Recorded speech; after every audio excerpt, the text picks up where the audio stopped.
इशा की नमाज पढ़ने के बाद तरावी की नमाज पढ़ते हैं। जैसे ही रमजान शुरू होता है ये बहस भी छिड़ जाती है, तरावी 8 रकात पढ़ी जाए कि 20 रकात पढ़ी जाए। कोई 8 को सही कहता है, कोई 20 को सही कहता है। लेकिन एक बात से कोई इनकार नहीं कर पाएगा कि अल्लाह के नबी ने जो 3 दिन तरावी पढ़ाई थी वो 8 ही रकात आपने पढ़ाई थी। हजरत आयशा से पूछा गया अल्लाह के प्यारे रसूल की रमजान की नमाज कैसी थी, तरावी की नमाज जिसको हम कहते हैं, उसी के बारे में सवाल किया गया। मायशा कैफ कानत सलातु रसूलिल्लाह सल्लल्लाहु अलैहि वसल्लम की रमजान, अल्लाह के रसूल की रमजान की नमाज कैसी थी। सवाल करने वाला तरावी के बारे में सवाल कर रहा है। अल्लाह के प्यारे नबी फरमाते हैं मा कान यज़ीदु रसूलुल्लाह सल्लल्लाहु अलैहि वसल्लम अला 11 रकातन, अल्लाह के नबी 11 रकात से ज्यादा कभी नहीं पढ़ते थे। फी रमजान वला फी गैरिही, न तो रमजान में आप पढ़ते थे न गैर रमजान में पढ़ते थे। पता ये चला कि तरावी की नमाज कोई अलग नमाज नहीं है, ये वही तहज्जुद की नमाज है जो अल्लाह के नबी साल के बाकी 11 महीने 11 रकात पढ़ा करते थे। उसी नमाज को आसान बना करके हम इशा के फौरन बाद पढ़ लेते हैं, ताकि जो लोग रात में उठ करके तहज्जुद नहीं पढ़ सकते वो भी रमजान में तरावी पढ़ सके। भाई तहज्जुद की नमाज बड़े खुशनसीब लोगों को हासिल होती है, सब लोग तो तहज्जुद नहीं पढ़ता। कुरान में अल्लाह ताला जब अपने मुत्तकी बंदों का जिक्र करता है तो उनकी पहचान बताता है, वो तहज्जुद पढ़ते हैं। कहीं अल्लाह फरमाता है कानू कलीदम मिनल लैली मा यहजऊन, मेरे मुत्तकी बंदे रात को बहुत कम सोते हैं, वो रात में तहज्जुद की नमाज पढ़ते हैं। कहीं अल्लाह ने फरमाया ततजाफा जुनूबुहुम अनिल मजाजिर यदऊना रब्बहुम खौफन व तमा, मेरे मुत्तकी बंदे अपने बिस्तर से अलग होकर के अल्लाह की बारगाह में तहज्जुद पढ़ते हैं। यदऊना रब्बहुम खौफन व तमा, वो अपने रब से दुआएं करते हैं, कभी अल्लाह के अजाब से डरते हैं, कभी अल्लाह की रहमत की उम्मीद रखते हैं। व मिम्मा रज़क़नाहुम युनफिकून, और तहज्जुद पढ़ने के बाद अल्लाह की राह में सदका खैरात करते हैं। वही तहज्जुद की नमाज रमजान में तरावी के नाम से पढ़ी जाती है और अल्लाह के नबी ने इसको 11 रकात ही पढ़ा है। मेरे प्यारे साथियों, हमें और आपको भी चाहिए कि हम तरावी पढ़ें, लेकिन हाँ एक बात याद रखिए, तरावी की नमाज को आज हमारे यहाँ एक हवा बना दिया गया, बहुत मुश्किल बना दिया गया। नहीं, तरावी को आप बहुत मुश्किल मत बनाइए मेरे प्यारे साथियों। अगर हमारे नौजवानों का स्टेमिना बहुत कमजोर हो चुका है और वो बेचारे बहुत लंबी तरावी नहीं पढ़ पा रहे, तो ठीक है, आप हल्की ही तरावी पढ़ाइए। हल्की से मुराद ये है कि अगर एक पारा पूरा अगर इमाम पढ़ रहा है और एक पारे में सारे लोग शामिल हो सकते हैं तो एक पारा पढ़ाया जाए। अगर एक पारा भी लोग नहीं पढ़ पा रहे तो एक पारे से भी कम पढ़ा जा सकता है, लेकिन कोशिश ये कीजिए कि तरावी की नमाज पूरे महीने पढ़ी जाए। जो ये तरीका हमारे यहाँ चला है कि 3 दिन तरावी पढ़ते हैं, 5 दिन तरावी पढ़ते हैं, उसके बाद मस्जिदों में सन्नाटा छा जाता है, ये तरीका गलत है और किसी भी हदीस से ये तरीका साबित नहीं है कि सिर्फ 3 दिन तरावी पढ़ी जाए। अल्लाह के नबी फरमाते हैं मन काम रमजान ईमानन व इहतिसाबन, जो रमजान में क़ियामुल लैल करता है, जो रमजान में तरावी की नमाज पढ़ता है ईमान के साथ और सवाब की नीयत के साथ, ये 2 चीजें बहुत जरूरी हैं। तरावी की नमाज का मकसद दिखावा नहीं होना चाहिए, तरावी की नमाज का मकसद ये बताना नहीं होना चाहिए कि मैं बहुत बड़ा नेक इंसान हूं। तरावी का 2 मकसद होना चाहिए, ईमानन व इहतिसाबन, ईमान के साथ और सवाब की नीयत के साथ जो तरावी की नमाज पढ़ेगा, अल्लाह के नबी फरमाते हैं गुफिर लहू मा तक़द्दम मिन ज़म्बिही, उसके पिछले तमाम के तमाम गुनाह माफ हो जाएंगे। और ये भी याद रखिए, अभी आज एक फोन मेरे पास आया, मौलाना मैं एक जगह ड्यूटी कर रहा हूं, 12 बजे रात तक मेरी ड्यूटी है, मैं ड्यूटी से आने के बाद जमात तो मुझे नहीं मिलेगी, क्या मैं अकेले तरावी की नमाज पढ़ सकता हूं? मैंने कहा आप पढ़ सकते हैं, जायज है, लेकिन ये बात याद रखिए कि तरावी की नमाज जमात से पढ़ना अफजल है, जमात से पढ़ना अफजल और बेहतर है, इसलिए कि अल्लाह के नबी ने फरमाया मन कामा मअल इमामी हत्ता यंसरिफ कुतिब लहू क़ियामुल लैला, जो इमाम के साथ क़ियामुल लैल करता है, जो इमाम के साथ तरावी की नमाज पढ़ता है, उसको पूरी रात तहज्जुद पढ़ने का सवाब मिलता है। इसलिए मेरे भाइयों, मस्जिद में तरावी का एहतमाम करो और औरतों के लिए भी इंतजाम करो ताकि माएं बहनें भी इस सवाब में शामिल हो सके। मर्द हजरात भी तरावी पढ़े और पर्दे के साथ औरतों का भी इंतजाम करो, औरतें भी जाके तरावी की नमाज पढ़े। और आगे बढ़िए, तरावी आपने पढ़ ली, रात में सो गए आप, सुबह 4 बज गए, आपकी बीवी ने आपको उठाया, उठिए। आपने कहा अरे 4 बज रहा है तो मुझे क्यों उठा रही है? बीवी ने कहा शायद आप भूल गए आज पहला रोजा है, चलिए सहरी कर लीजिए। आप उठे, ब्रश किया आपने, मुंह धोया आपने, दस्तरखान पे बैठ के बीवी ने जो सहरी में बनाया था वो सहरी आप खाने लगे। 4 बजे सुबह आपने तो कभी नाश्ता नहीं किया था, आप तो सुबह 8-9 बजे नाश्ता करते थे। ये 4 बजे कौन सा नाश्ता हो रहा है? इसको सहरी बोलते हैं। और ये सहरी बड़ी बरकत वाला खाना है। अल्लाह के नबी फरमाते हैं तसहरू फइन्न फिस्सहूरी बरका, सहरी खाया करो, सहरी में बरकत है। सहरी के बगैर भी आप रोजा रखेंगे हो जाएगा, मगर सहरी खा के रोजा रखेंगे तो बदन में ताकत रहेगी। इसीलिए बहुत सारी जगहों पे सहरी में ताकत की चीजें खाते हैं। हमारे बनारस में वो मेवा वगैरह डाल करके उसमें मखाना भी होता है और बादाम भी होता है, काजू भी होता है, वो सब डाल के एक आइटम बनाते हैं, उसको हरीरा बोलते हैं। कहीं हरीरा बोलते हैं, कहीं तुर्री बोलते हैं, पता नहीं आपके सीमांचल में भी कुछ ऐसा बनता होगा। तो आप सहरी में इस तरीके की चीजें जब खा लेते हैं तो फिर पूरे दिन एक एनर्जी रहती है बदन में। अगर आप सहरी नहीं खाएंगे, मान लीजिए कोई सोया रह गया, रात में बेचारा वो इरादा करके सोया तो मैं सुबह सहरी करके रोजा रखूंगा, लेकिन नींद नहीं खुल पाई और फजर का टाइम हो गया और तब उसकी नींद खुली, तो रोजा वो रखेगा कि नहीं रखेगा? रोजा रखेगा, रोजा हो जाएगा। मगर जब बगैर कुछ खाए पिए रोजा रखेगा तो कमजोरी रहेगी। इसलिए सहरी जरूर करना चाहिए। हमने सुबह 4 बजे सहरी कर ली, 5 बजे फजर की अजान होने वाली है, हमने 10 मिनट में 15 मिनट में सहरी कर ली। अब हमारे पास 45 मिनट का टाइम अभी अजान तक बचा है। हमने सोचा बिस्तर पे चल के थोड़ा आराम कर लेते हैं। जैसे ही बिस्तर पे आराम करने गए, नींद आ गई और फजर की नमाज हमारी बिस्तर पे चली गई। ये तरीका गलत है मेरे भाई, बिल्कुल गलत है ये तरीका। आप 14-14 घंटे भूखे रहते हैं, आप रोजा रखते हैं, लेकिन अगर आप नमाज की पाबंदी नहीं करते हैं तो माफ कीजिएगा, रोजा इंपॉर्टेंट है, रोजा अहम है, लेकिन रोजे से भी ज्यादा इंपॉर्टेंट नमाज है। इस्लाम के 5 अरकान में कलमा पढ़ने के बाद दूसरे नंबर पे नमाज है और तीसरे नंबर पे ज़कात है और चौथे नंबर पे रोजा है। आप चौथे नंबर की चीज के लिए तो 14 घंटे मेहनत करते हैं, लेकिन दूसरे नंबर की चीज को आप गोल कर देते हैं, नमाज ही को गायब कर देते हैं। याद रखिए मेरे प्यारे साथियों, इस्लाम में रमजान के रोजे के पहले 5 वक्ता नमाज है, इसलिए नमाज छोड़ करके आप रोजा मत रखिए। अगर आप फजर की नमाज जाने का डर है तो आप सहरी थोड़ा लेट खाइए। अल्लाह के नबी की सुन्नत भी थी कि आप सहरी बहुत लेट खाते थे, यानी फजर की अजान से ठीक 10-15 मिनट पहले आप सहरी खा लीजिए और जब 10 मिनट बचा है आप वजू बना करके बैठ करके दुआ कीजिए, अल्लाह ताला से जिक्र कीजिए अल्लाह ताला का, और फजर की नमाज पढ़ने के बाद ही आप सोइए ताकि आपकी नमाज न छूटने पाए। और आगे बढ़िए, आपने सहरी खाई, फजर की नमाज आपने पढ़ ली, उसके बाद आपको मगरिब की अजान तक कुछ खाना नहीं है। दोपहर का टाइम आया, जोहर की नमाज पढ़ने के लिए आप मस्जिद में आए, सुबह 5 बजे आपने पानी पिया था, आपका हलक बिल्कुल सूख करके कांटा हो चुका है। जोहर की नमाज के लिए आपने वजू बनाना स्टार्ट किया, आपने वजू में कुल्ली के लिए मुंह में पानी डाला, पानी आपके मुंह में गया।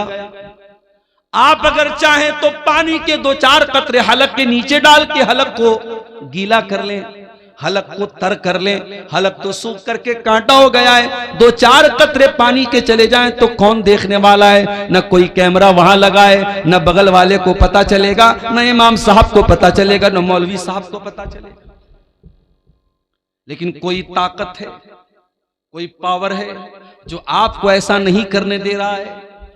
आप प्यास के मारे, बुरा हाल है आपका हलक सूख करके कांटा बना हुआ है और पानी आपके मुंह में जा रहा है, मगर वो कौन सी ताकत है जो पानी को हलक के नीचे डालने नहीं देती है? पानी बाहर आ जाता है, पानी हलक के नीचे नहीं उतरता है। मेरे प्यारे साथियों, इसी का नाम तकवा है, इसी का नाम अल्लाह का डर है, और रमजान का महीना यही तकवा हमें सिखाता है। इसीलिए अल्लाह ने फरमाया, या अय्युहल्लज़ीना आमनू कुतिबा अलैकुमुस्सियामु कमा कुतिबा अलल्लज़ीना मिन क़ब्लिकुम लअल्लकुम तत्तक़ून। ऐ ईमान वालो, हमने तुम पर रमजान का रोजा फर्ज किया है ताकि तुम मुत्तकी बन जाओ, ताकि तुम अल्लाह से डरने वाले बन जाओ, ताकि तुम हराम चीजों से बचने वाले बन जाओ।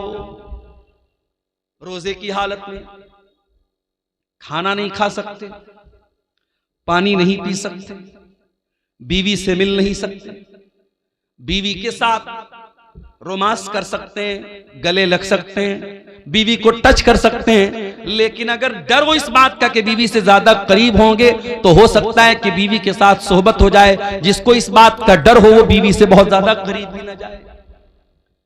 रोजे की हालत में आप इंजेक्शन भी लगवा सकते हैं, लेकिन शर्त यह है कि ताकत का इंजेक्शन ना हो, ग्लूकोज का इंजेक्शन ना हो।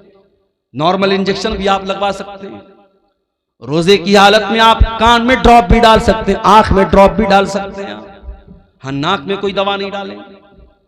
रोजे की हालत में आप खून की जांच भी करवा सकते हैं, लेकिन हाँ, खून चढ़वा नहीं सकते, खून दे नहीं सकते, खून ले नहीं सकते। खून इसलिए नहीं दे, खून लेंगे तो बदन में एक ग़िज़ा आ जाएगी, वो जायज नहीं है। रोजे की हालत में बदन को ग़िज़ा पहुंचाना जायज नहीं, और खून किसी को देंगे तो कमजोरी बहुत ज्यादा आ जाएगी, रोजे पर इफेक्ट पड़ेगा, इसलिए खून देना भी ठीक नहीं रोजे की हालत। रोजे की हालत में आप अगर भूल करके कुछ खा गए, नबी अकरम ने फरमाया, अगर भूल चूक करके तुम्हारे मुंह में कुछ चला गया, खा लिया, तो जैसे ही याद आ जाए फौरन बाज आ जाओ। और तुमने जो भूल करके खा लिया, पी लिया, उससे तुम्हारे रोजे पर कोई फर्क नहीं पड़ा, बस ये समझो कि तुमको अल्लाह ने खिला दिया। अब मान लो आप घर में आए, प्याले में दाल रखी हुई थी, आपने थोड़ी सी दाल पी ली, फिर आपको याद आया, अरे भाई अभी तो रमजान शुरू हो गया है। फिर आपको अब्दुल गफ्फार साहब की तकरीर भी याद आ गई, उन्होंने कहा था अल्लाह ताला खिला रहा है, आपने पूरी गटागट पूरी दाल आप पी गए। ये नहीं कर देना भाई, वरना मसला फंस जाएगा, बदनाम मैं हो जाऊंगा। जितना चला गया, जितना गलती से भूल से आपने खा लिया, बस वहीं स्टॉप हो जाओ। जैसे ही याद आ गया मैं रोजा, अच्छा अब ये भी है, बाज लोगों को याद कब आता है? जब पूरा खा पी के डकार लेते अल्हम्दुलिल्लाह, उसके बाद उनको याद आता है कि हाँ मैं रोजा हूं। तो इतनी कमजोर याददाश्त भी आपकी नहीं होनी चाहिए। रोजे की हालत में अगर भूल करके आपने खा लिया तो कोई गुनाह की बात नहीं। इसी तरीके से आप सुबह सहरी कर रहे थे, आप चाय पी रहे थे, आप दूध पी रहे थे, उतने में अजान शुरू हो गई, तो बर्तन में जितना दूध है, जितनी चाय है, उसको आप कंप्लीट कर लीजिए, उस पर अल्लाह ताला की आपकी कोई पकड़ नहीं होगी। अजान अगर होने लगे तो बर्तन में जो चीज आप पी रहे हैं उसको आप कंप्लीट कर सकते हैं, उसमें कोई गुनाह की बात। और ये भी नोट कर लीजिए, रोजे की हालत में अगर रात में इंसान अपनी बीवी से मुलाकात करता है, जाहिर है कि रात में तो जायज है, या रात में इंसान सो गया और वो नापाक हो गया, उसको एहतलाम हो गया, नाइट फॉल हो गया, अब सुबह वो उठा तो वो नापाक है, यानी उसके ऊपर गुस्ल वाजिब है। अब वो क्या करे? वो रोजा रखेगा कि नहीं रखेगा? रोजा रखेगा। और अगर उसी हालत में फजर की अजान भी हो गई तो भी कोई गुनाह की बात नहीं है, उसका रोजा बिल्कुल सही है। लेकिन हाँ, अगर इंसान रात में नापाक हुआ है, सुबह उसी हालत में सहरी कर सकता है, लेकिन फजर की अजान अगर हो गई है तो जितना जल्दी मुमकिन हो वो गुस्ल करे और जमात से जाकर के नमाज पढ़े। कुछ लोग क्या करते हैं, नापाक हो गए तो आराम से सोए रहते हैं, सुबह 8 बजे 9 बजे उठ करके गुस्ल करते हैं और फिर नमाज पढ़ते हैं। ये गलत है, ये नाजायज है, ये हराम है।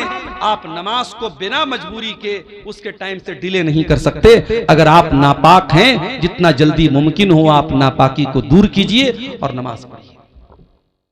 और ये भी याद रखिए, अगर फजर के 1 मिनट पहले भी औरत अगर हैज में थी और पाक हो गई 1 मिनट पहले भी, मान लीजिए कि अगर 5:15 पे फजर की अजान हो रही है और 5:14 पर औरत को यह लगा कि मैं पाक हो गई हूं, मेरा हैज आना बंद हो गया, पीरियड आना बंद हो गया मेरा, तो उस दिन का रोजा वो रखेगी, उस दिन का वो रोजा रखेगी और फौरन वो गुस्ल करके फजर की नमाज ही पढ़ेगी। हां, अगर इसका उल्टा हो जाए, अगर फजर की अजान के 1 मिनट के बाद भी अगर औरत को जो है वो हैज आ जाए तो वो उस दिन का रोजा नहीं रखेगी, वो नापाक मानी जाएगी, वो जितने दिन पीरियड में रहेगी वो रोजा नहीं रखेगी।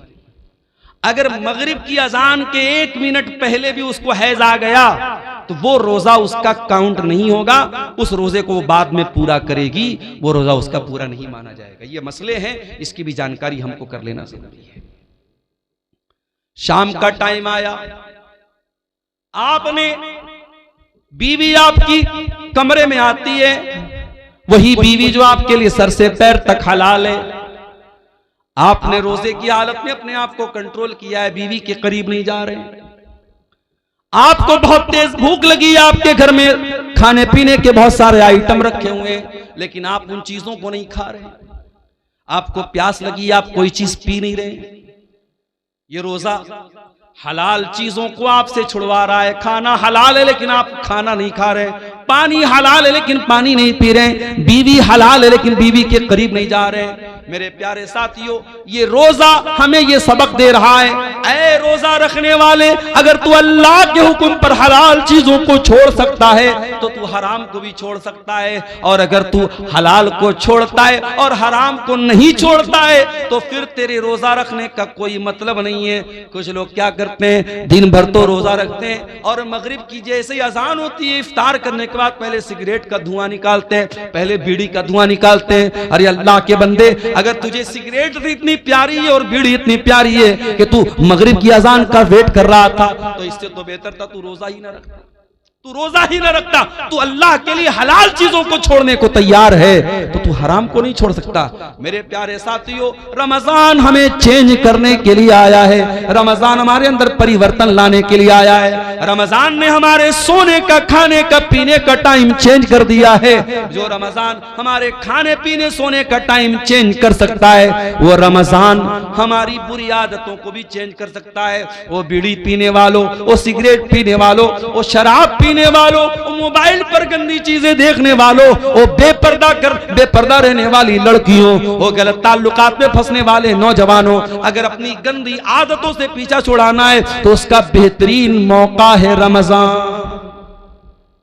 रमजान तौबा का महीना है मेरे साथी। तौबा का मतलब क्या होता है? तौबा कहते किसको है अरबी ज़बान में? तौबा का मतलब होता है यू टर्न ले लेना।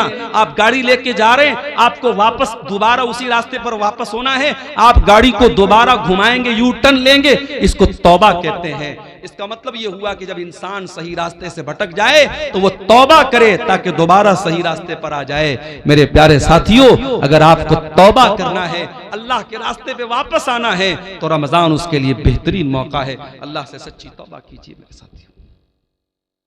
4 दिन की जिंदगी है, हम नहीं जानते पूरा रमजान भी हमको नसीब होगा कि नहीं होगा, नहीं मालूम। किसी दिन हार्ट अटैक आ जाए, इंतकाल हो जाए, नहीं मालूम। किसी दिन बाइक से जा रहे हो, कोई एक्सीडेंट हो जाए, बाइक से गिर के हम मर जाएं, नहीं मालूम। कार से जा रहे हो, कार किसी खाई में चली जाए, अल्लाह को प्यारे हो जाए। हमें तो ये भी नहीं मालूम कि कब मरेंगे, कहां मरेंगे। 5 चीजों का इल्म तो सिर्फ अल्लाह ताला के पास है। इन्नल्लाह इंदहु इल्मुस्साह, कयामत कब आएगी सिर्फ अल्लाह को मालूम है। व युनज़्ज़िलुल गैस, बारिश कब होगी, कितनी होगी, कहां होगी, अल्लाह को मालूम है। व यअलमु मा फिल अरहाम, और माँ के पेट से जो बच्चा पैदा होने वाला है वो क्या बनेगा, कितनी उम्र पाएगा, कितनी रोजी रोटी पाएगा, नेक बनेगा कि बुरा बनेगा, दीनदार बनेगा कि बेदीन बनेगा, माँ बाप का फरमाबरदार बनेगा या ना फरमान बनेगा, मुशरिक बनेगा या तौहीद वाला बनेगा, ये सारी बातें तो अल्लाह ही जानता है। वमा तदरी नफ्सुम माज़ा तक्सिबु गदा, और कोई नहीं जानता कि कल वो क्या करेगा। वमा तदरी नफ्सुम बिअय्यि अर्दिन तमूत, और कोई नहीं जानता कि वो कहां मरेगा, कब मरेगा छोड़ दो, कहां मरेगा इसकी भी कोई गारंटी नहीं। कितने इसे बिहार के लोग हैं, चंदा करने जाते हैं बेंगलोर, चंदा करने जाते हैं कर्नाटक, और वहीं किसी हादसे में इंतकाल हो जाता है। इसी कटिहार में घसिया घाट नाम का एक इलाका है, वहां एक मौलाना कारी अब्दुल बासित नाम के थे, बहुत अच्छे मेरे ताल्लुकात थे, उनके मदरसे में कई बार जलसे में गया। बेचारे तमिलनाडु के इलाके में चंदा करने गए थे, ट्रेन पर चढ़ रहे थे, अचानक ट्रेन से गिर गए और वहीं ऑन द स्पॉट उनका इंतकाल हो गया। मेरे प्यारे साथियों, हम तो ये भी नहीं जानते कि पूरा रमजान हमको नसीब होगा कि नहीं होगा, हम कहां मरेंगे और किस हाल में मरेंगे। मेरे प्यारे साथियों, कोशिश करो कि ये रमजान का महीना तौबा का महीना बन जाए, हमारे अंदर सुधार का महीना बन जाए, हमारे अंदर चेंजिंग का महीना बन जाए, अपनी बुरी आदतों को कंट्रोल करने वाला महीना बना लो रमजान। शाम हो गई, इफ्तार का टाइम हो गया, मान लीजिए 6 बजे मगरिब की अजान है। कोशिश ये करो कि 5:30 बजे अपने घर में आ जाओ, जितना इफ्तारी का सामान लेना है पहले ही लेके आ जाओ, आधा घंटे पहले ही आ जाओ घर में।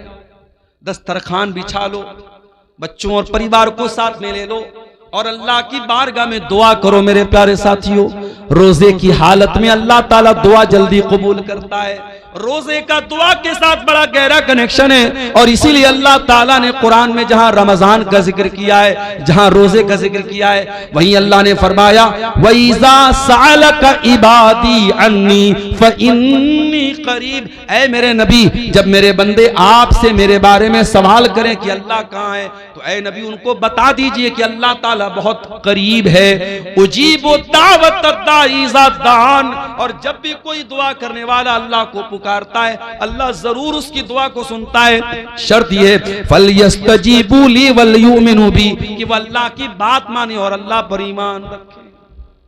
अगर वाकई में हम अल्लाह की बात माने तो जरूर अल्लाह हमारी दुआ सुनेगा, मगर हम अल्लाह की बात मानते कहां हैं? हम तो गुनाहों की दुनिया में लथपथ रहते हैं, हराम कमाई खाते हैं, सूद ब्याज खाते हैं, हराम काम करते और उसके बाद हम कहते हैं अल्लाह हमारी दुआओं को नहीं सुनता। अल्लाह ने हम पर जालिमों को मुसल्लत कर दिया है, फला जालिम है, फला जालिम। अरे सबसे बड़े जालिम हम हैं। दूसरों को जालिम कहने से पहले अपने गिरबान में झांके, हमने अपने ऊपर कितना जुल्म किया है। इसलिए मेरे प्यारे साथियों, रमजान में दुआ करो, और दुआ करना है तो जरा नबियों से सीखो कि दुआ कैसे की जाती है। आदम अलैहिस्सलाम से गलती हो तो क्या दुआ की उन्होंने, और रब्बना ज़लमना अनफुसना व इल्लम तगफिर लना व तरहमना लनकूनन्न मिनल खासिरीन। ऐ परवरदिगार, हमने अपनी जानों पर जुल्म किया है और अगर तूने नहीं बख्शा और तूने रहम न किया, ऐ अल्लाह हमसे ज्यादा खसारा उठाने वाला कोई न होगा। यूनुस अलैहिस्सलाम को देखो, मछली के पेट में, जहां दुनिया का कोई नेटवर्क काम नहीं करता, वहां क्या दुआ कर रहे हैं, फनादा फिज़्ज़ुलुमाति अल्ला इलाहा इल्ला अंता सुब्हानका इन्नी कुन्तु मिनज़ ज़ालिमीन। यूनुस अलैहिस्सलाम ने तीन अंधेरों में, समंदर का अंधेरा था, पानी का, समंदर का अंधेरा था, रात का अंधेरा था और मछली के पेट का अंधेरा था, तीन अंधेरों में उन्होंने अल्लाह को पुकारा। और क्या पुकारा, ला इलाहा इल्ला अंता सुब्हानका इन्नी कुन्तु मिनज़ ज़ालिमीन। ऐ अल्लाह तू पाक है, ऐ अल्लाह तेरे सिवा मेरा कोई सहारा नहीं है, ऐ अल्लाह तू पाक है, इन्नी कुन्तु मिनज़ ज़ालिमीन। ऐ अल्लाह मैं जालिम हूं, मेरी गलती है। दुआ मांगने का तरीका सीखो मेरे प्यारे साथियों नबियों से। इसीलिए अल्लाह के नबी फरमाते हैं, मछली वाले नबी की दुआ बहुत बेहतरीन दुआ है, और मुसलमान जब भी किसी मुसीबत में ये दुआ करेगा, अल्लाह ताला जरूर उसकी दुआ को सुनेगा। इब्राहिम अलैहिस्सलाम को देखो, 85 साल की उम्र हो चुकी है, औलाद नहीं है। यहां तो 14-15 साल हो जाए और औलाद ना हो तो दुनिया वाले ताना मारने लगते हैं कि इसको तो औलाद नहीं हो रही है, और इंसान भी मायूस हो जाता है। यहाँ 85 साल की उम्र हो चुकी है, इब्राहिम अपने रब से मायूस नहीं है। क्या दुआ करते हैं, रब्बी हबली मिन लदुनका ज़ुर्रियतन तय्यबा इन्नका समीउद दुआ। ऐ अल्लाह तू मुझे पाक औलाद दे दे, ऐ अल्लाह तू दुआओं को सुनने वाला है। रब्बी हबली मिनस सालिहीन, ऐ अल्लाह मुझे नेक बेटा अता फरमा। अय्यूब अलैहिस्सलाम को देखो, बीमार हैं, पूरे बदन में जख्म है, पूरे बदन से खून बह रहा है, पूरे बदन में परेशानी है, और अय्यूब अलैहिस्सलाम दुआ कर रहे हैं, व अय्यूबा इज़ नादा रब्बहू अन्नी मस्सनियद्दुर्रु व अंत अरहमुर राहिमीन। कहते अय अल्लाह मुझे ये बीमारी पहुंची है, अय अल्लाह मुझे ये तकलीफ पहुंची है, और अय अल्लाह सबसे बड़ा रहम करने वाला तू है, अगर तूने रहम न किया तो तेरा बंदा कहां जाएगा। मेरे प्यारे साथियों, रमजान को दुआ का महीना बना लो, खूब दुआएं करो, इफ्तार के टाइम दुआ करो, सहरी के टाइम दुआ करो, तरावी के बाद बैठ के दुआ करो, रात के सन्नाटे में दुआ करो, दिन के उजाले में दुआ करो। रमजान का दुआ के साथ बड़ा गहरा कनेक्शन है, बहुत गहरा ताल्लुक है। और हो सके एक किताब बता रहा हूं, मोबाइल पर भी वो किताब मिल जाएगी आपको, प्ले स्टोर में भी मिल जाएगी। किताब का नाम नोट कर लो, हिस्नुल मुस्लिम, अरब के एक आलिम की किताब है, बहुत अच्छी किताब है दुआओं की, छोटी छोटी दुआएं जो नबी की दुआएं हैं, नबी की सिखाई गई दुआओं को पढ़ा करो। नबी के अल्फाज में बड़ी बरकत है, नबी के अल्फाज बड़े जामे होते थे। अगर वो नहीं पढ़ सकते, अगर पढ़े लिखे नहीं हो, तो अपनी भाषा में, अपनी जबान में, तुम शेरशाबादी लैंग्वेज में, तुम बंगला जुबान में भी अल्लाह से दुआएं कर सकते हो। अल्लाह ताला हर जबान को समझता है, वो दिल की भाषाओं को जानता है, वो दिल की जबान को जानता है। हम जबान से कहें या न कहें, हमारा दिल जब तड़पता है, हमारा दिल जब रोता है, हमारे दिल की सदाओं को भी अल्लाह ताला सुन लेता है। और आगे बढ़िए मेरे भाई, इफ्तार का टाइम हो गया। आप इफ्तार करते हैं, बिस्मिल्लाह पढ़ के आपने खजूर मुंह में डाली, खजूर मुंह में डाली, पानी आपने पिया, और पानी जैसे ही आपके हलक के अंदर गया, आपने दुआ पढ़ी, ज़हबज़ ज़मऊ वबतल्लतिल उरूक़ु वसबतल अज्रु इंशाअल्लाह। अय अल्लाह तेरे हुक्म से मैंने रोजा पूरा कर लिया, अय अल्लाह मेरी प्यास खत्म हो गई, अय अल्लाह मेरी रगें तर हो गई, और अल्लाह अगर तूने चाहा तो मुझे सवाब भी मेरे रोजे का मिल जाएगा। ये बड़ी प्यारी दुआ है, इफ्तार के टाइम यही दुआ पढ़ा करो मेरे प्यारे साथियों। और वो दुआ भी आप पढ़ सकते हैं, अल्लाहुम्मा लका सुमतु व अला रिज़्क़िका अफ़्तरतु, अय अल्लाह मैंने तेरे लिए रोजा रखा और तेरे ही दिए हुए रिस्क पर मैंने इफ्तार किया। और ये भी मसला याद रखो, इफ्तार में जल्दी करने का हुक्म है। अगर घड़ी में 6 बज चुका है और आपकी जनतरी में 6 बजे इफ्तार का टाइम है, तो जानबूझ करके 6 बज करके 2 मिनट पर भी इफ्तार करना ठीक नहीं है। अल्लाह के नबी फरमाते हैं, ला यज़ालुन्नासु बिखैरिन मा अज्जलुल फित्रा, लोग उस वक्त तक भलाई के साथ रहेंगे जब तक इफ्तार में जल्दी करेंगे। क्या मतलब, जैसे इफ्तार का टाइम हो जाए जल्दी से इफ्तार करेंगे, तब तक लोग भलाई के साथ रहेंगे। बात समझ में नहीं आई? मौलाना साहब, एक आदमी 6 बजे इफ्तार कर रहा है, एक आदमी 6:05 पर इफ्तार कर रहा है, वो 5 मिनट ज्यादा रोजा रख रहा है, उसको तो और ज्यादा सवाब मिलना चाहिए। और आप अल्लाह के नबी की हदीस पढ़ रहे हैं कि जो लोग इफ्तार में जल्दी करेंगे वो भलाई के साथ रहेंगे। पता ये चला कि शरीयत हमारी लॉजिक से नहीं चलती है, शरीयत हमारे दिमाग से नहीं चलती है, शरीयत अल्लाह ताला के और उसके रसूल के हुक्म से चलती है। अगर अल्लाह का हुक्म यही है और रसूल का हुक्म यही है कि इफ्तार में जल्दी किया जाए, तो इफ्तार में देर करना ठीक नहीं है। ये मोजा मैंने पहना है, कपड़े का मोजा हो चाहे चमड़े का मोजा हो, आपको मालूम है उस अगर हमने वजू करके पहना है तो मसा कर सकते हैं मोजे के ऊपर। कभी आपने गौर किया, मोजे का जो नीचे का हिस्सा होता है वो ही ज्यादा गंदा होता है, लेकिन जब हम वजू करते हैं तो मोजे के ऊपर के हिस्से पर मसा करते हैं, हम नीचे के हिस्से पर मसा नहीं करते हैं। पता ये चला कि दीन अकल और राय का नाम नहीं है, दीन तो अल्लाह और उसके रसूल के हुक्म का नाम है। इसीलिए इफ्तार में जल्दी करने का हुक्म दिया गया है। और ये भी नोट कर लो मेरे भाई, आज जैसे ही रमजान का महीना आता है, मर्दों की डिमांड क्या होती है, 20 तरीके का आइटम बनाया जाए। हो सकता है कि आपके शेरशाबादी समाज में शायद उतनी वैरायटी ना होती हो, लेकिन आप अगर बनारस चले जाएं, आप लखनऊ चले जाएं, आप हैदराबाद चले जाएं, आप मुंबई चले जाएं, तो इफ्तार के दस्तरखान पे आपको 20 तरीके के आइटम मिलेंगे। मुझे उससे कोई एतराज नहीं।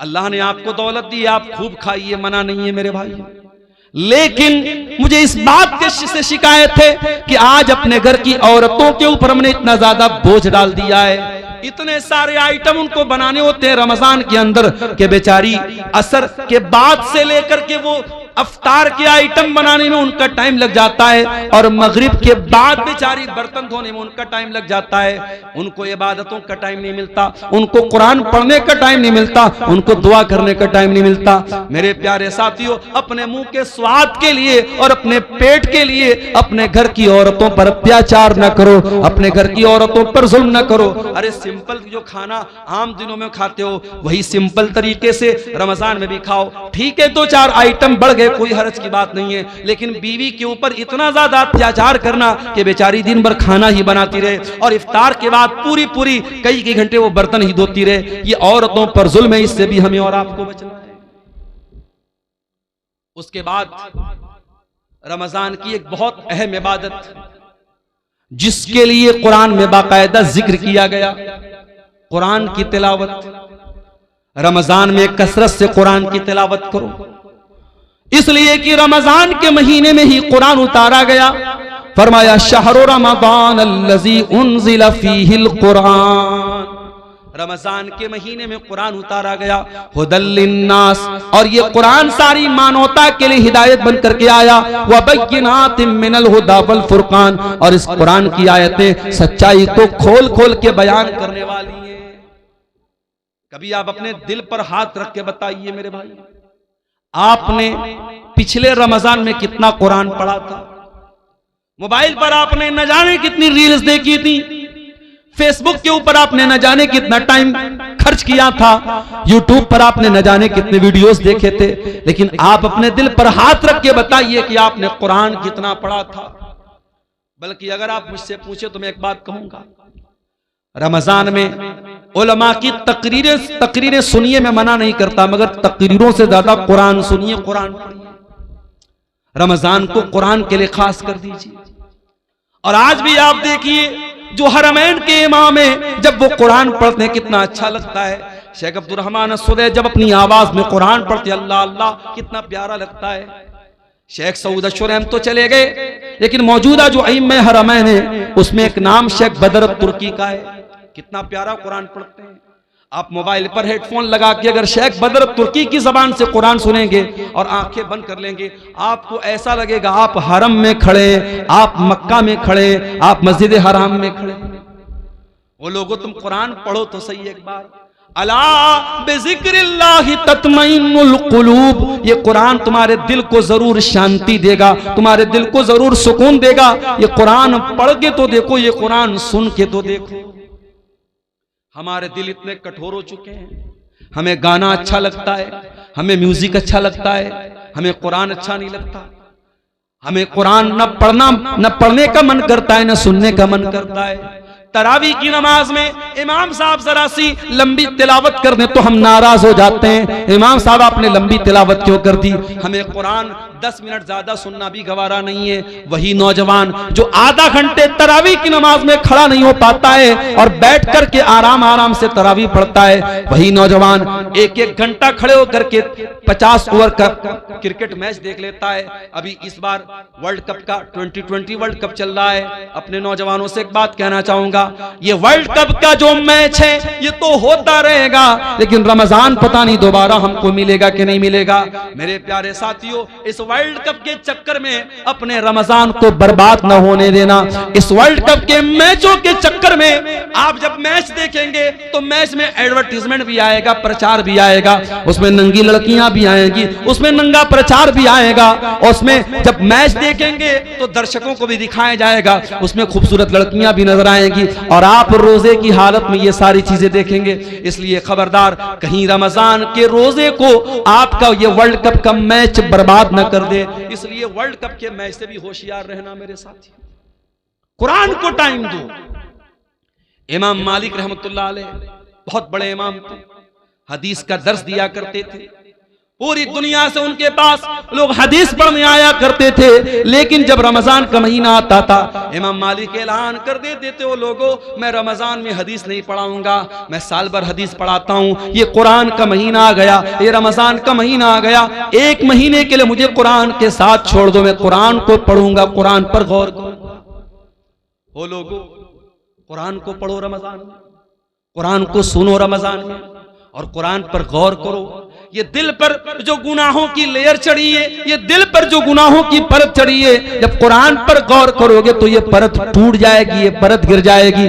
कुरान कहता है अफला यतदब्बरून अल कुरान अम अला कुलूबिन अक़फ़ालुहा, मेरे बंदो तुम कुरान पर गौर क्यों नहीं करते? क्या तुम्हारे दिलों पर ताले लगे हैं? जिस तरीके से मोबाइल का लॉक अगर खोलना हो तो जब तक पासवर्ड न डाला जाए तब तक मोबाइल का लॉक नहीं खुलता, जब तक पैटर्न लॉक न डाला जाए तब तक मोबाइल का लॉक नहीं खुलता। इसी तरीके से दिल पर जो लॉक पड़े हैं, दिल पर जो ताले पड़े हैं, दिल का ताला खोलना है तो कुरान पर गौर करो, कुरान पर तदब्बुर करो मेरे प्यारे साथी, कुरान पर गौर करो मेरे साथी। अल्लाह के नबी जिनके ऊपर कुरान उतरा था, अल्लाह के नबी कभी कभी दूसरे के मुंह से कुरान सुना भी करते थे। एक मर्तबा आपने अब्दुल्ला बिन मसूद से फरमाया, ऐ अब्दुल्ला इक़रा अलैयल कुरान, ऐ अब्दुल्ला मुझे कुरान पढ़ के सुनाओ। अब्दुल्ला बिन मसूद ने फरमाया, ऐ अल्लाह के नबी मैं आपको कुरान कैसे पढ़ के सुनाऊं, ये कुरान तो आप ही के ऊपर उतरा है। आपने फरमाया, ऐ अब्दुल्ला मैं दूसरे के मुंह से सुनना चाहता हूं, आज तुम्हारे मुंह से सुनना चाहता हूं, तो मुझे कुरान पढ़ के सुनाओ। अब्दुल्ला बिन मसूद कुरान पढ़ने लगे और सूरह निसा की तिलावत करने लगे, सूरह निसा पढ़ने लगे और अल्लाह के नबी गौर से सुनने लगे। पढ़ते पढ़ते पढ़ते पढ़ते अब्दुल्ला बिन मसूद इस आयत पर पहुंचे, फकैफा इज़ा जिना मिन कुल्ली उम्मतिन बिशहीद, ऐ मेरे नबी उस वक्त आपका क्या हाल होगा जब हम हर उम्मत में से एक गवाह लाएंगे। वजीना बिकाला हाउलाई शहीदा, और ऐ नबी हम आपकी उम्मत पर आपको गवाह बनाएंगे। जब अब्दुल्ला बिन मसूद इस आयत के ऊपर पहुंचे, उन्होंने कहा, वो कहते हैं कि अल्लाह के नबी ने मुझसे कहा बस करो, ऐ अब्दुल्ला बस करो। मैंने नजरें उठा के देखा, मैंने क्या देखा, फैजा ऐनाहु तज़रिफान, अल्लाह के नबी की दोनों आंखों से आंसू बह रहे थे, अल्लाह के रसूल रो रहे थे, ज़ारो कतार आप रो रहे थे। वो जो कयामत के दिन आपके कंधे पे जिम्मेदारी डाली जाएगी, उस जिम्मेदारी को सोच के आप रो रहे थे। ओ मुसलमानों, तुम्हारे नबी तो अपनी जिम्मेदारी का ख्याल करके रो रहे हैं, तुम्हें अपनी जिम्मेदारी का ख्याल कब आएगा? आज ये कौम कहां जा रही है, इस कौम का नौजवान कहां जा रहा है? आज इस कौम की लड़कियां मुर्तद हो रही हैं, इस कौम का नौजवान नशे में धुत है, इस कौम की लड़कियां बेपर्दा हो रही हैं, इस कौम का एक बड़ा तबका हराम कमाई खा रहा है। वो लोगों तुम्हें कोई चिंता नहीं है, तुम्हारे दिमाग में कोई टेंशन नहीं है। तुम्हारे नबी तो यही टेंशन लेके दुनिया से चले गए। तुम्हारे नबी को तो एक ही टेंशन थी, फलअल्लक बाखिउन नफ्सका अला आतारिहिम इल्लम युमिनु बिहाज़ल हदीस असफा। ऐ मेरे नबी आपको इतनी टेंशन है, आपको इतनी चिंता है लोगों के ईमान लाने की, कहीं इस टेंशन में आप जान न दे दे।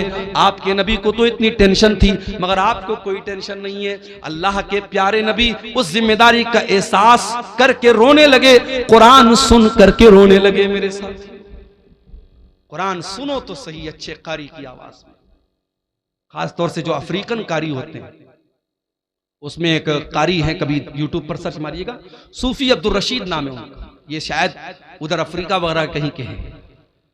आवाज बिल्कुल नॉर्मल है, लेकिन जब कुरान पढ़ते हैं दिल में जाके लगता है मेरे साथी, बड़ा प्यारा कुरान पढ़ते, सूफी अब्दुल रशीद नाम है।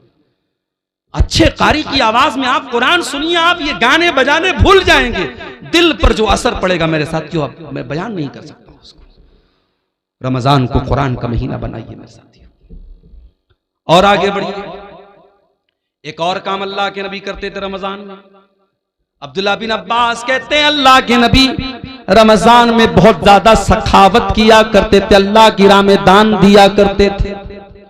आज भी मुसलमान अपने माल की ज़कात इसी रमजान के महीने में निकालता है। मेरे प्यारे साथियों, आप अपने माल की जो ज़कात होती है आप साल में कभी भी निकाल सकते हैं, बल्कि ज़कात का सही मसला तो यह है, मिसाल के तौर पर अगर मेरे पास आज 1 लाख रुपया है, आज 1 लाख रुपया मेरे पास आया और आज ही के दिन अगले साल तक वो पैसा मेरे पास रहा, तो आज ही के दिन मेरे ऊपर ज़कात फर्ज होगी।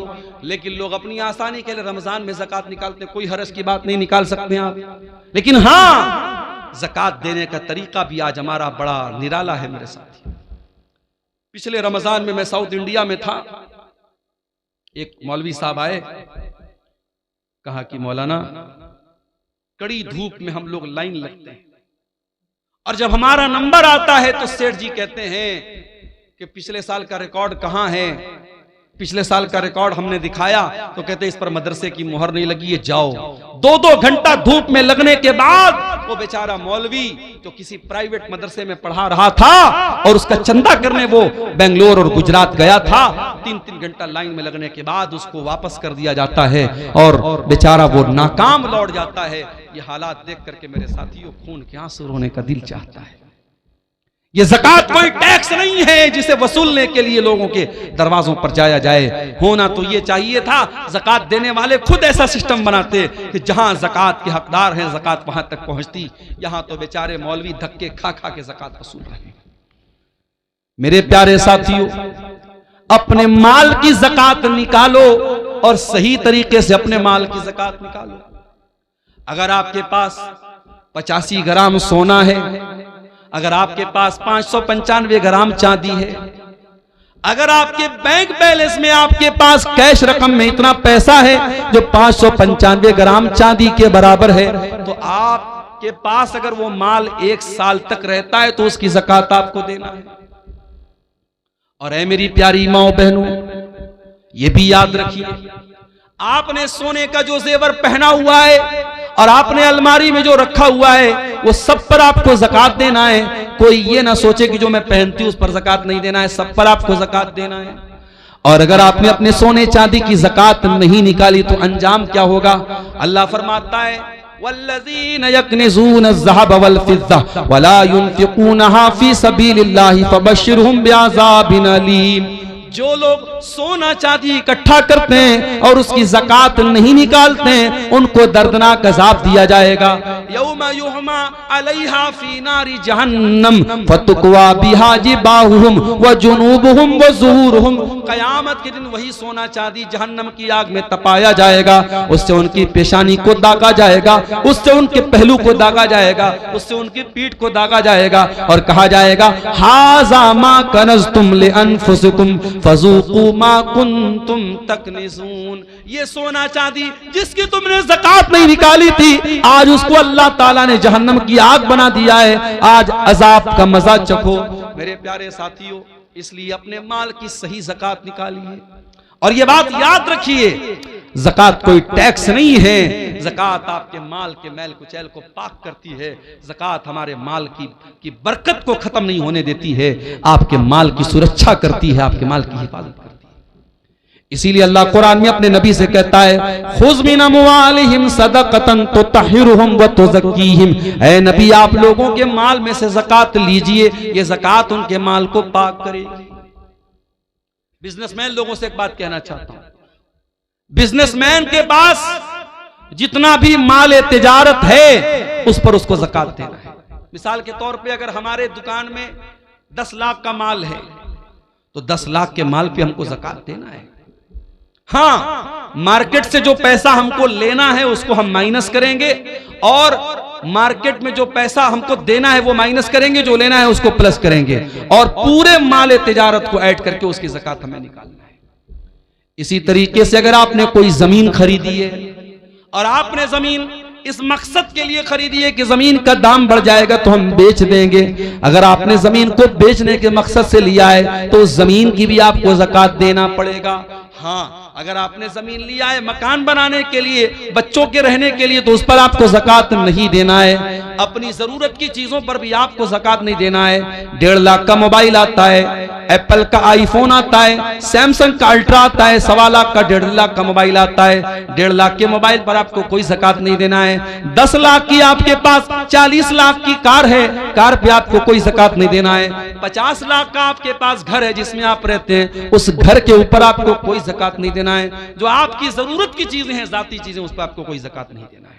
लेकिन हाँ, जो बिजनेस एसेट है, जो माल तिजारत है, उस पर आपको ज़कात देना है। और कोशिश कीजिए कि अपने माल की पूरी ज़कात रमजान में निकाल दीजिए। और घर की औरतों को भी कुछ पैसा दे दीजिए कि कोई मांगने वाली आए, कोई जरूरतमंद आए, तो घर की औरतें भी कुछ अल्लाह की राह में सदका खैरात करें। ये माहौल मेरे प्यारे साथियों रमजान में अपने घरों का हमें बनाना चाहिए। अल्लाह के नबी सल्लल्लाहु अलैहि वसल्लम की बीवियों से कुरान कहता है कि ऐ नबी की बीवियों, अक़िमनस सलात व आतीनस ज़कात, तुम नमाज कायम किया करो, तुम ज़कात अदा किया करो। इसका मतलब कि औरत को भी ज़कात अपने माल की देना चाहिए। अगर औरत के पास अपना जेवर है, औरतों को जो मायके से मिलता है जेवर, वो औरत का अपना जेवर होता है। अगर शौहर ज़कात निकाल दे तो अच्छी बात है, अगर शौहर ज़कात नहीं निकालता है तो बीवी को खुद उसकी ज़कात निकालनी पड़ेगी। अगर अपना जेवर बेच के भी निकालना पड़े तो देना पड़ेगा। ज़कात दिए बगैर चारा नहीं है। और अगर हम जानबूझ के ज़कात नहीं निकालेंगे, अल्लाह के यहाँ बहुत दर्दनाक अजाब होगा मेरे प्यारे साथी। साल के 11 महीने अल्लाह ताला ने शैतान को खुली छूट दी है। जिसको चाहे बहका सकता है, जिसको चाहे फुसला सकता है। साल के 11 महीने अगर हम कोई गलत काम करते तो हम ये कह सकते हैं कि शैतान ने बहका दिया, शैतान ने फिसला दिया। मगर जब रमजान का महीना आता, अल्लाह के नबी फरमाते हैं इज़ा जा रमजान, जब रमजान का महीना आता है, फुतिहत अबवाबुस समा, तो आसमान के तमाम दरवाजे खोल दिए जाते हैं। क्या मतलब? इसका मतलब ये हुआ कि जब हम अल्लाह की बारगाह में दुआ के लिए हाथ उठाते हैं तो आसमान के सारे दरवाजे खोल दिए जाते हैं। हमारी दुआओं की कबूलियत में अब कोई रुकावट नहीं है। अगर सच्चे दिल से हम कोई दुआ करेंगे, अल्लाह ताला हमारी दुआ को जरूर कबूल करेगा। फुतिहत अबवाबुस समा, आसमान के सारे दरवाजे खोल दिए जाते हैं। वगुल्लिकत अबवाबुल जहीम, और जहन्नम के तमाम दरवाजे बंद कर दिए जाते हैं। वसुफ़िदतिश शयातीन, और 1 महीने के लिए शैतान को जेल में डाल दिया जाता है, शैतान को कैद कर दिया जाता है। 1 महीने के लिए शैतान को नो एंट्री जोन में डाल दिया जाता है। शैतान को बहकाने की इजाजत नहीं है, शैतान को फुसलाने की इजाजत नहीं है। 1 महीना तक आप शैतान से सेफ हो चुके हैं। अब अगर इस 1 महीने में भी आप कोई गुनाह का काम कर रहे हैं, इस 1 महीने में आप रोजा फर्ज होने के बावजूद रोजा नहीं रख रहे हैं, इस 1 महीने में के अंदर भी आप शराब पी रहे हैं, इस 1 महीने के अंदर भी जिना हो रहा है, इस 1 महीने के अंदर भी लड़कियां बेपर्दा घूम रही हैं, इस 1 महीने के अंदर झूठ बोला जा रहा है, इस 1 महीने के अंदर कारोबार में बेईमानी हो रही है, इसका मतलब कि शैतान का कोई दोष नहीं है, हम खुद दोषी हैं। हम खुद शैतान बन चुके हैं और शैतान हमको इतना ट्रेंड कर चुका है, इतना पक्का कर चुका है कि अब 1 महीने के लिए शैतान तो मौजूद नहीं है, शैतान तो कैद में है, लेकिन हम फिर भी बुराई से नहीं बच रहे हैं। इसका मतलब कि शैतान को दोष देना बेकार है, हम खुद शैतान बन चुके हैं। 1 महीना समझिए कि हमारे लिए अल्लाह ताला की तरफ से हुज्जत कायम कर देता है कि ऐ मेरे बंदे, अब तू बता तेरे पास बहाना क्या है, तेरे पास एक्सक्यूज क्या है। शैतान तो कैद हो चुका है मेरे साथी। यही नहीं मेरे प्यारे साथी, इस रमजान के महीने में एक रात है। कौन सी रात है? आइए कुरान का 30वां पारा खोलते हैं। इन्ना अंज़लनाहु फी लैलतिल क़द्र, ऐ मेरे बंदो हमने कुरान को लैलतुल क़द्र में उतारा है। वमा अदराका मा लैलतुल क़द्री, और तुम क्या जानो कि लैलतुल क़द्र क्या है। लैलतुल क़द्री खैरुम मिन अल्फि शहर, और ये लैलतुल क़द्र 1000 महीने से बेहतर है। 1000 महीने के बराबर नहीं का, 1000 महीने से बेहतर है। कितनी बेहतर है अल्लाह जानता है। 1000 महीने में 1000 महीने में आप अगर गौर करें कितने साल होते हैं, कैलकुलेटर पे अगर आप कैलकुलेट करेंगे 1000 को 12 से अगर आप भाग देंगे तो लगभग 84 साढ़े 84 आता है। यानी अगर आपने लैलतुल कद्र को पा लिया, आपने शबे कद्र को पा लिया और उसमें आपने तहज्जुद पढ़ लिया, उसमें आपने तिलावत कर ली, उसमें आपने अल्लाह का जिक्र कर लिया, उसमें आपने अल्लाह की राह में दान दे दिया, उसमें आपने अल्लाह ताला की बारगाह में आंसू बहा दिए, उस एक रात में आपने जो भी इबादत की है वो इबादत 84 साल से भी ज्यादा बेहतर है।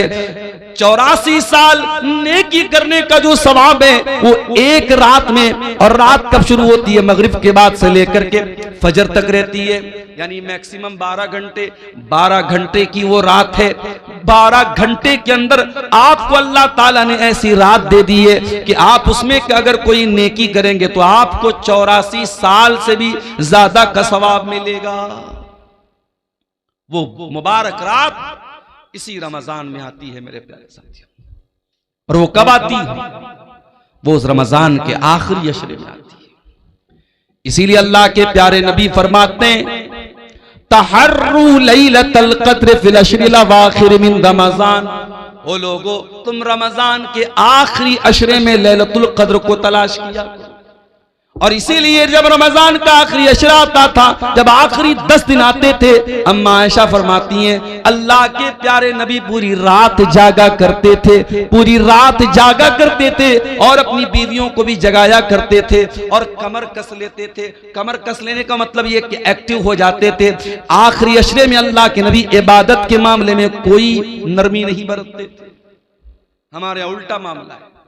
हमारे आखिरी अशरे में लोग मार्केट में ज्यादा नजर आते हैं, बाजार ज्यादा जाते हैं, कोई दर्जी के यहाँ दौड़ रहा है, कोई चप्पल वाले के यहाँ दौड़ रहा है, औरतें अपना कपड़ा लेने के लिए दौड़ रही हैं। आखिरी अशरा हमारे यहाँ ईद की शॉपिंग के लिए माना जाता है। मेरे प्यारे साथियों, आखिरी अशरा जिसमें एक रात कोई लैलतुल क़द्र की रात है, उस रात में अल्लाह के नबी रात भर जागा करते थे।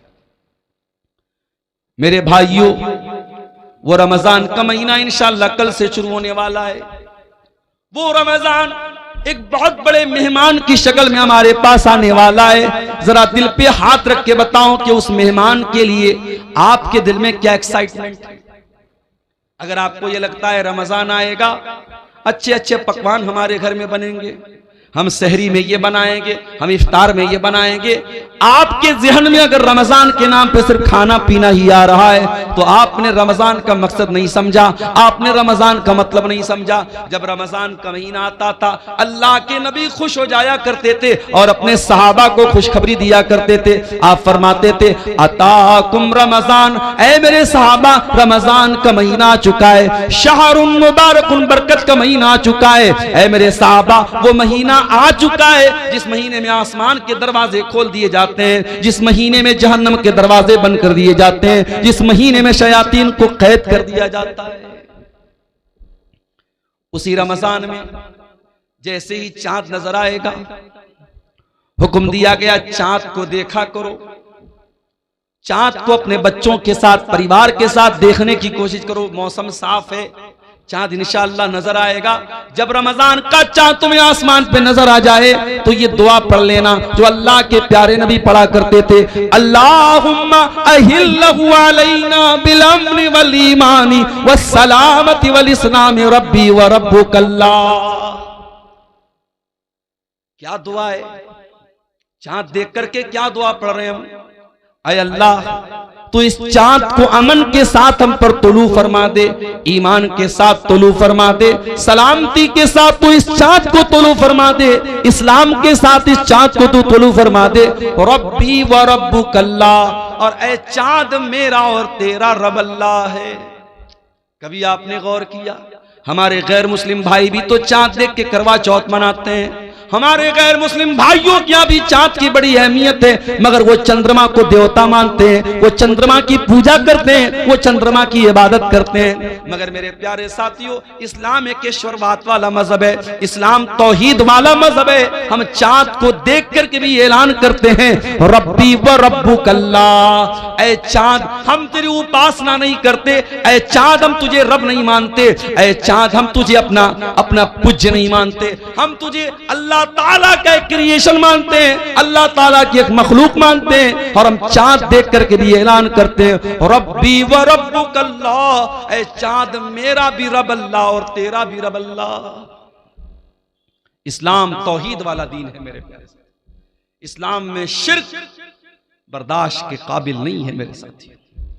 इस्लाम तो वो मजहब है कि तमाम नमाजों में हम रुकू करते हैं, सजदा करते हैं, मगर जनाजे की नमाज में हम रुकू और सजदा नहीं करते। क्यों नहीं करते? सामने मुर्दा रखा हुआ है, सामने जनाजा रखा हुआ है। अगर जनाजे की नमाज में रुकू डाला जाता और सजदा डाला जाता तो यह मैसेज जाता कि इस्लाम तो मुर्दे के आगे सजदा करवा रहा है, इस्लाम तो मुर्दे के आगे झुक रहा है। इसलिए जनाजे की नमाज में कोई रुकू और सजदा नहीं है। जनाजा रखा हुआ है, हम जनाजे की नमाज पढ़ते उसमें कोई रुकू सजदा नहीं है।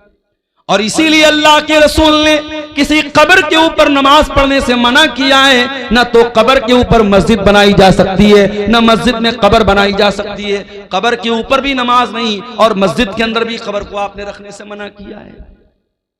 आज अफसोस की बात, उसी इस्लाम को मानने वाले आज तौहीद को नहीं समझते।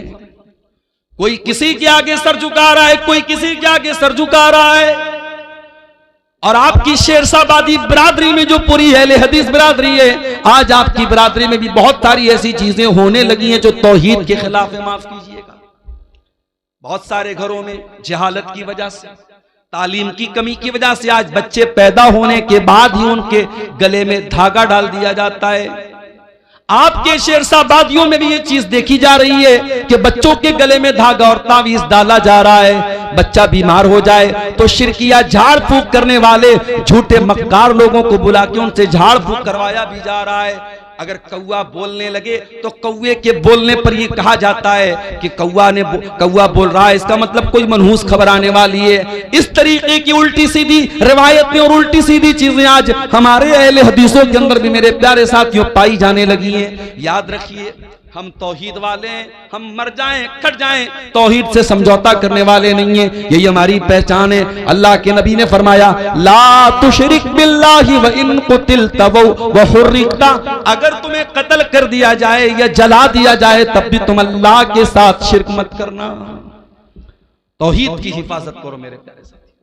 हम चाँद देख करके भी तौहीद का दर्स देते हैं। रब्बी व रब्बुकल्लाह, ऐ चाँद मेरा भी रब अल्लाह है, तेरा भी रब अल्लाह है। एक और मैसेज मिला चांद की दुआ से। दुनिया कहती है मुसलमान तो आतंकवादी होता है, कहने वाले कहते हैं सारे मुसलमान तो आतंकवादी नहीं होते, लेकिन सारे आतंकवादी मुसलमान होते हैं। कहने वाले इस्लाम को आतंकवाद के साथ जोड़ते।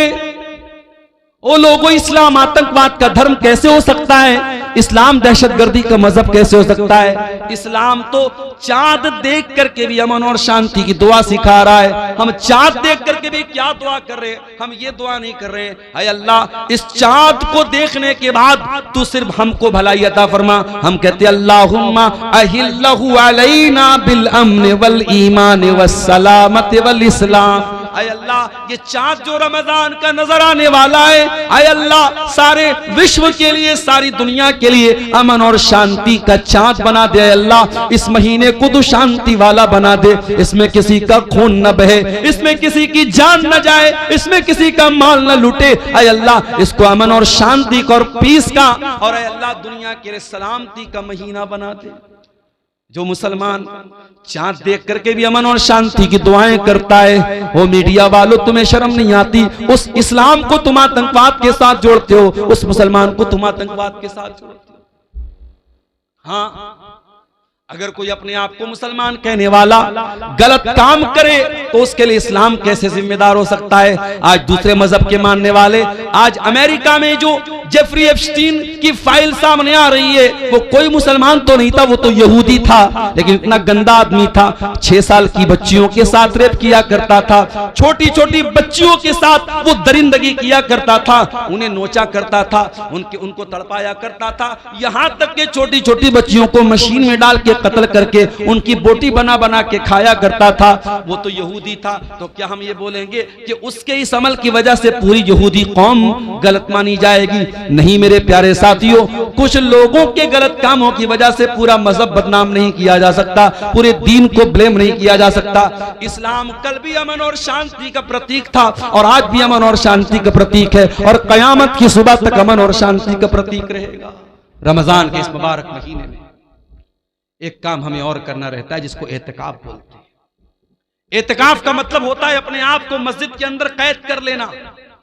रमजान के आखिरी अशरे में 10 दिन तक इंसान एतिकाफ करता है, नबी की सुन्नत है। मगर ये मसला याद रखो, औरतें भी अगर एतिकाफ करेंगी तो मस्जिद में करेंगी। अगर औरतों के लिए मस्जिद में पर्दे का इंतजाम है, सुरक्षा का इंतजाम है, तो मस्जिद में एतिकाफ करेंगी। और अगर मस्जिद में इंतजाम नहीं है तो औरतों को मायूस होने की जरूरत नहीं है, वो और नेकी के काम करें, उनको एतिकाफ करने की जरूरत नहीं है। एतिकाफ अगर होगा तो मस्जिद में होगा, इसलिए कि अल्लाह के नबी से कहीं और एतिकाफ करने का सबूत नहीं मिलता है। और इत्तिकाफ कौन करेगा? आज तो हालात ये है, पूरे पूरे गांव में कोई इत्तिकाफ नहीं करता है। पूरी अहले हदीसों की बस्ती है, कुरान और सुन्नत पर चलने वालों की बस्ती है, लेकिन पूरी बस्ती में एक आदमी भी इत्तिकाफ नहीं करता है। अफसोस की बात है। मैंने मुंबई में देखा, मैंने कर्नाटक में देखा, मैंने तमिलनाडु में देखा, मस्जिद में 20-20 नौजवान, बिल्कुल हट्टे कट्टे नौजवान, वो आते हैं इत्तिकाफ में बैठते हैं। औरतों के लिए इंतजाम मैंने देखा, पर्दे का इंतजाम है, वो इत्तिकाफ करती हैं। मेरे प्यारे साथियों, जज्बा होना चाहिए आपके अंदर। और इत्तिकाफ वो आदमी, आज हमारे यहाँ कोई करता भी तो कौन करता है? जो बिल्कुल समाज में रिटायर हो चुका है वो इत्तिकाफ करता है। अरे जो बिजनेसमैन है, जो एक्टिव है, जो अपने दुनिया की कुर्बानी दे के इत्तिकाफ करे, वो असल इत्तिकाफ करता है। मेरे साथ ये एक पर्चा आया है मेरे सामने। हमारे इलाके में एक घर है जिसमें हर दिन 2 से 4 मरतबा अपने आप आग लग रही है। लोग 20 दिनों से बहुत परेशान हैं। वजह क्या है? जरा इस मसले पर रोशनी डालेगा। देखिए, कभी कभी कुछ चीजों की वजह नॉर्मल होती है, लेकिन हम वजह कुछ और समझते हैं। हम बाइक से जा रहे हैं, बिल्ली ने रास्ता काटा, हम कहते हैं मौलवी साहब बिल्ली ने रास्ता क्यों काटा? अरे बिल्ली को जाना था कहीं, वो जा रही थी, उसमें क्या मसला है? आग लग रही है तो आग लगने की कोई वजह है। अब कुछ लोग उसको जबरदस्ती कि साहब वहां कुछ शैतान का मामला है, ये है वो, ऐसा कुछ नहीं है। अगर आपको ये लग रहा है कि ये आग जो लग रही है नॉर्मल कोई वजह नहीं है, आप वहां कुरान पढ़िए, उस घर में अल्लाह का जिक्र कीजिए, कुरान पढ़िए, नमाज पढ़िए। उसके बाद कौन से शैतान की मजाल है कि वहां अपनी कोई हरकत कर सके? और आग अगर लगती है तो कहीं ना कहीं लापरवाही से लगती है। अल्लाह के नबी की हदीस है कि रात में सोने के पहले चिराग बंद करो। हमारे यहां लोग सर्दियों में हीटर जलाते हैं और हीटर चलाए चलाए सो जाते, कितनी जगह एक्सीडेंट हो जाता है। जो नबी की हदीस है, जो नबी का फरमान है, उस पर हमेशा हमें अमल करना है। रात में जो भी आग से रिलेटेड चीजें, चाहे गैस का चूल्हा हो, चाहे चिराग की बत्ती हो, चाहे हीटर हो, सब बंद करके सोना चाहिए। तो बहरहाल अगर किसी घर में बार बार आग लग रही है, उसकी वजह पे गौर कीजिए। कोई हर चीज के पीछे कोई दूसरी वजह सोचना और समझना ये मुनासिब नहीं है। वल्लाहु आलम बिस्सवाब। ज़कात के माल से क्या मदरसे के उस्ताद, क्या इतना ही लिखा है? मदरसे के उस्ताद को शायद ये पूछना चाह रहे कि मदरसे के उस्ताद को तनख्वाह दे सकते हैं कि नहीं। देखिए, जो भी हमारे यहाँ दीनी मदरसे हैं, उलमा का एक बड़ा तबका, उलमा की एक बड़ी जमात का ये मानना है कि हिंदुस्तान के माहौल में जो दीनी मदरसे हैं ये फी सबीलिल्लाह के अंदर आते हैं। जो कुरान में अल्लाह ताला ने ज़कात किसको देना है, 8 जगहों पे ज़कात का पैसा दे सकते हैं। उसमें एक जगह है फी सबीलिल्लाह, अल्लाह की राह में भी ज़कात का पैसा दे सकते हैं। तो उलमा की एक बड़ी जमात का कहना है कि मदरसा जहां दीनी तालीम होती है वहां पे हम ज़कात दे सकते हैं, क्योंकि वो फी सबीलिल्लाह के अंदर आता है। अगर मदरसे में गरीब बच्चे पढ़ते तब तो कोई शक की बात नहीं, ज़कात दे सकते हैं। अगर मदरसे में खुशहाल बच्चे भी पढ़ते हैं तब भी ज़कात की रकम दी जा सकती है। क्यों? क्योंकि मदरसों का असल मकसद क्या है? अल्लाह के दीन की तबलीग करना, लिहाजा वहां ज़कात की रकम दी जा सकती है। लेकिन इस तरीके के मदरसे जहां ज़कात की रकम दी जाती है, वहां अगर ऐसे बच्चे पढ़ते हैं जिनके बाप खुशहाल हैं, तो उनको ये चाहिए कि खुराकी वगैरह की वो फीस दे दें, ताकि वो ज़कात के अंदर किसी तरीके के डाउट से वो बच जाए।